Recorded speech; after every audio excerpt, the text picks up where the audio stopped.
myslím, že to auto to ustojí.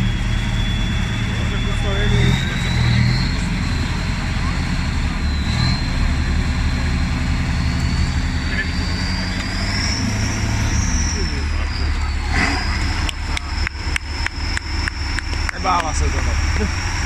To nehlo, to by už my jsme tam byli. Já si myslím, že za 2 roky toho člověče asi dokážou.